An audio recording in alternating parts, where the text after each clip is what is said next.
বন্ধুরা, শ্রাবণ মাস পুরোটাকেই অত্যন্ত অস্পেসিয়াস মানা হয় এবং শ্রাবণ মাসের সব ব্রতগুলো ভগবান শিবের প্রতি ভক্তি ও ভালোবাসা প্রদর্শনের একটি মাধ্যম। শ্রাবণ মাসের নিয়ম মেনে ব্রত করলে এবং ভগবান শিবের পুজো করলে জীবনে অনেক শুভ ফল লাভ করা যায়। শ্রাবণ মাসের সবচেয়ে গুরুত্বপূর্ণ 4টি ব্রত কি কি জেনে নিন।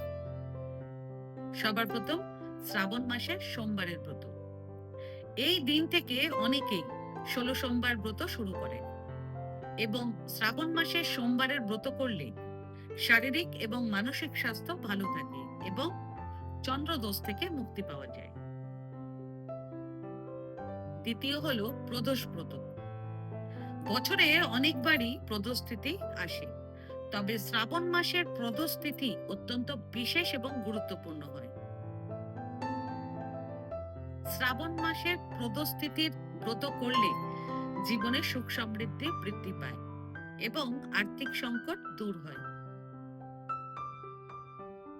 তৃতীয় হলো শ্রাবণ মাসের শিবরাত্রির ব্রত। শ্রাবণ মাসের শিবরাত্রির ব্রত করলে ভগবান শিব এবং মা গৌরীর বিশেষ কৃপা লাভ করা যায়। সেই সঙ্গে মনের ইচ্ছে পূরণ হয় এবং বিবাহিত জীবনে সুখ শান্তি বজায় থাকে। চতুর্থ, নাগ পঞ্চমী ব্রত। নাগ পঞ্চমী তিথির ব্রত করলে রাহু ও কেতু গ্রহের দোষ কেটে যায় এবং কালসর্প দোষের অশুভ প্রভাব থেকে মুক্তি পাওয়া যায়।